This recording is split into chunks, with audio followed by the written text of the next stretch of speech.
Today we're working on a 2017 Jeep Wrangler. It's a V6 with a 3.6 engine. Customer complaint is that the vehicle shakes, has a rough idle. Upon checking the codes, this is what we have.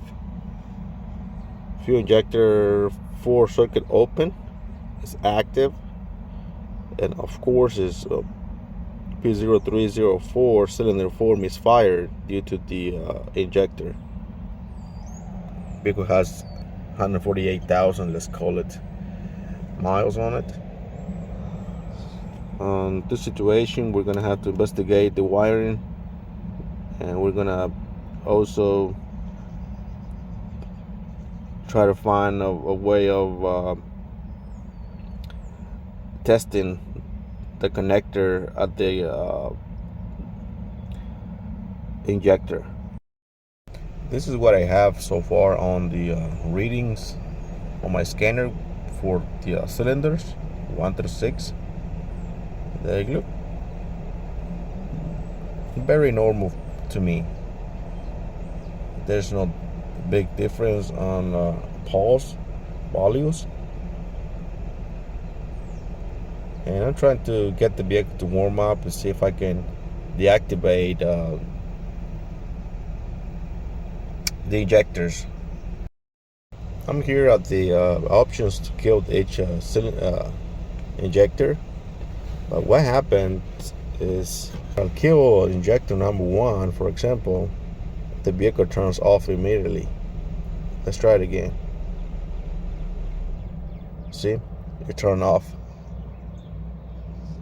I don't know if that's normal or not, but I don't think it should kill it. Let's try another injector. Injector 2. Oh, it's off. Number 3 now. Same scenario. Now I want to do number 4, which is the one that we have the code for it. Receiving valid response. Command number 4. See if I can get it to do the same as the others. Receiving valid response. Okay, now I turn it off. So it could be something on the wiring, so I'm gonna have to take out to remove the intake, and so I can get to all those the injector wiring and check them visually, inspect them, see if I can see any broken wires. It seems like this vehicle has been touched before, like someone has done, like it's probably spark plugs, and they have to remove the plenum, the intake. So at this point, we're going to have to remove the upper intake so we can inspect all the wiring for the injectors. Also check if the last person that was working on this vehicle left anything unhooked. Like I mentioned before, it could be a broken wire, it could be a connector, loose connection. So we're going to do that next. Now that we're here at the engine, we're just going to remove this upper cover. It's just held by rubber grommets. Just lift it up, you remove it out of the way, and the next step will be to just do a visual inspection first. We're going to try to see down there, see if we can see anything in there. I'm going to try to see if I can find anything that is loose, any wiring, and also any vacuum hoses, something that could give us a clue why this vehicle is acting this way. Alright, I have done my inspection. I haven't found anything loose.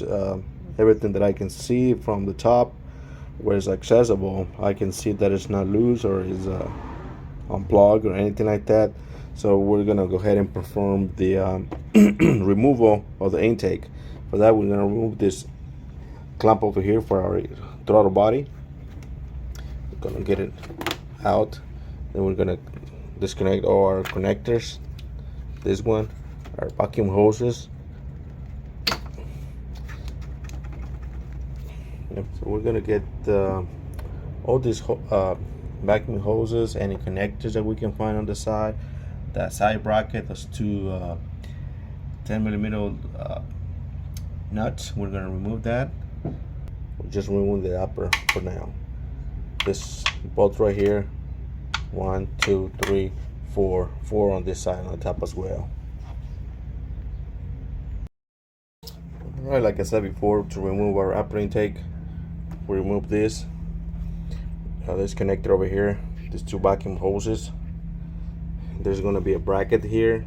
You take those two nuts out, that one as well.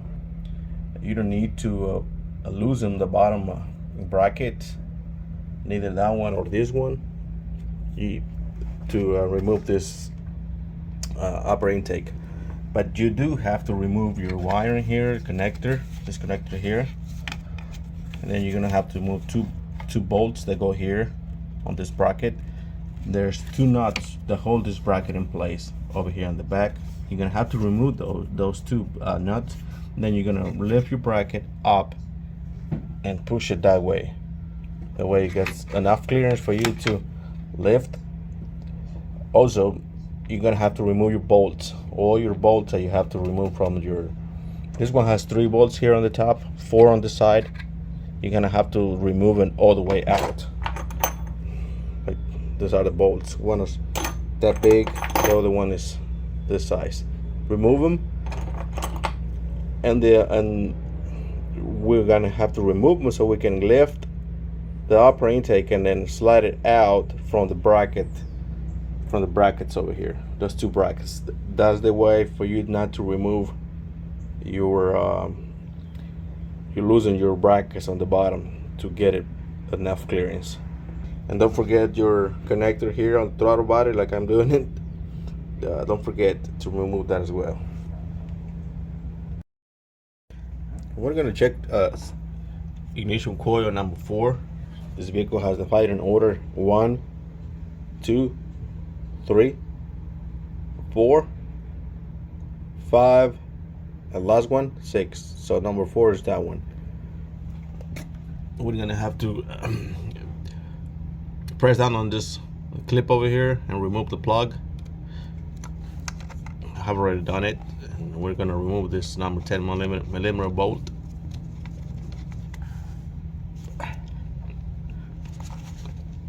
Get that out. Wow, this one is very tough.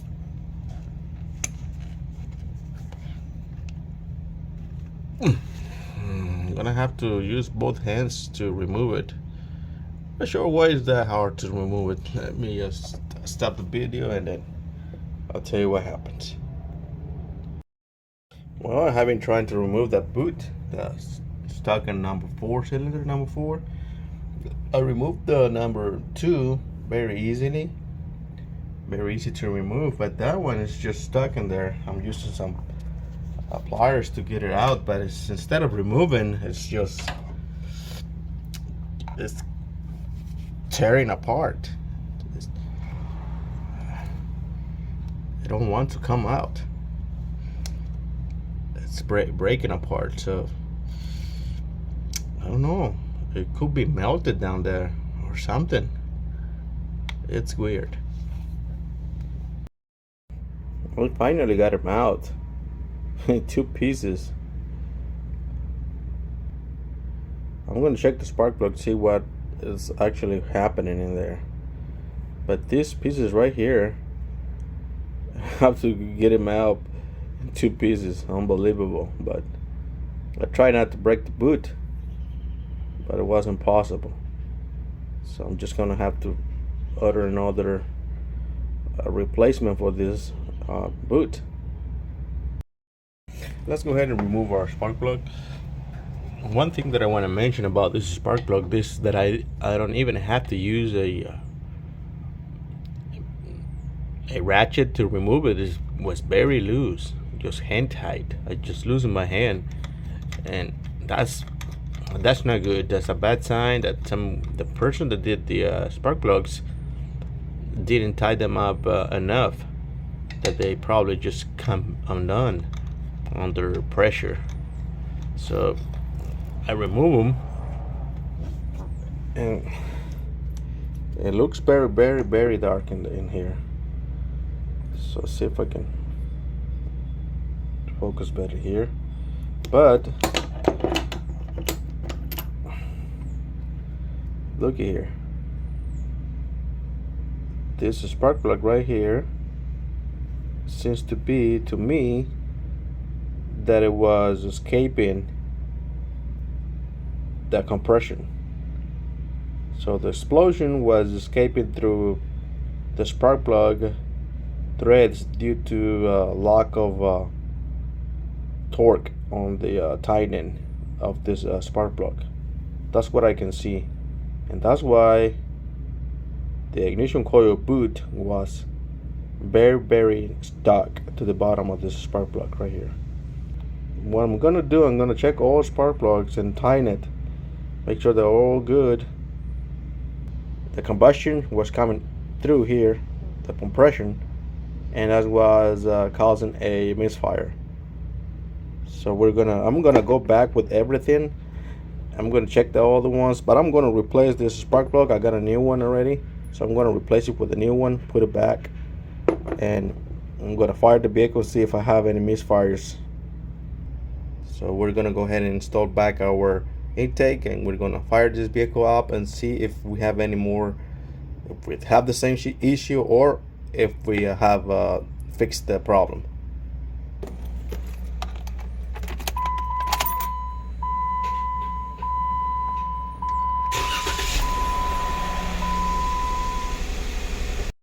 Right, I'm on the vehicle and I still have the problem. I haven't fixed it. I thought that was the whole issue, the spark plugs being loose. But I still have the injector 4 circuit open, and I have the cylinder 4 misfire active, and I have the check engine light on, and I feel rough idle. I feel the vehicle shaking. So I'm gonna have to continue my research on this situation because I haven't fixed the problem. Right, so here I am again. I should have done this before even putting back the intake manifold. So I took out the intake manifold, as you can see right now, and I'm testing injector number 2, and it's 14.1 ohms. I'm gonna show you where I have it set up on my scale, on my ohm multimeter. Now let's check number 4, which is the one we having issues, and we're gonna put it on our other side of the injector.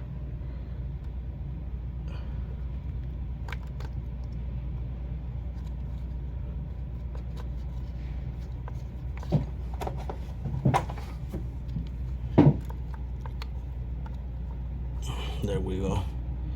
We have the two sides on, and this one is absolutely reading 0. There's nothing.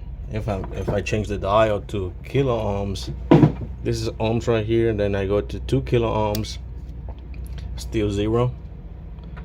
And I go to 20 kilo ohms, 0. 200 kilo ohms, nothing. And I transfer this now to 5.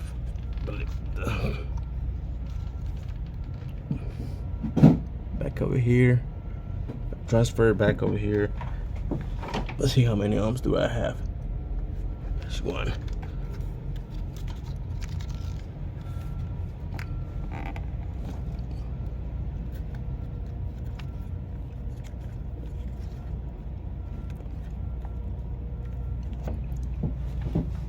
Alright, so look at this one. It's 13.7, almost 14 ohms as well. And I could do this side as well, just to test it, but I believe what we have here, it's a faulty injector. We're gonna go ahead and replace an injector, and we'll keep you updated on that if we have fixed this problem. So okay, so for removing our injector, I already have taken it out. This is injector number 4, the one that is wasn't reading any ohms. You got 2 bolts. Remove 1 bolt, 2 bolts over there, and apply a little bit of pressure and kind of wiggle back and forth, and apply an upward up pressure to remove the rail. You don't have to remove it all the way up, just enough to clear it. It's very flexible. The hose is very flexible. You're gonna spill some fuel on your engine. Just try to let it dry out before you start your engine, and you should be safe. I'm gonna try to test this again on a injector cleaner kit that I have. Let's see how it performs. All right, here I have it set up. This is a new one here, right on this side. It has 12.6 volts, ohms. I'm sorry, ohms. We set up on ohms, and it does have a rating. The old one doesn't have a rating like you saw on the at the beginning. So we're gonna go ahead and install this new injector. We're gonna apply a little bit of lubricant to the seals, so we don't damage the seals when we install it, and install our upper intake. We're gonna fire this vehicle, see if we get rid of that problem this time, for the second time. All right, this seems to be right now I've had the vehicle just with key forward, and seems to be fixed the problem.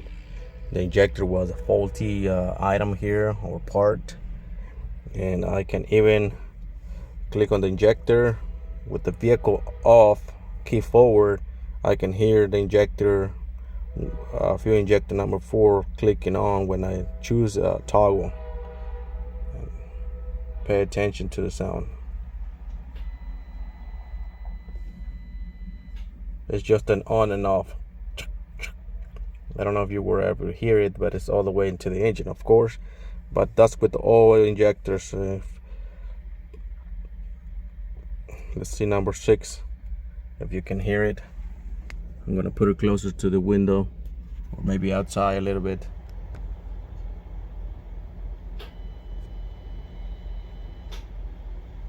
That's the sound that you guys should hear when your injector is opening and closing. I wasn't able to do this with number 4 before, because I was trying to do it. With the engine running. It's not with the engine running. It's with engine off, key forward. I should have done that to determine if the injector was working before going after the spark plugs. Both spark plugs were loose, so it was a good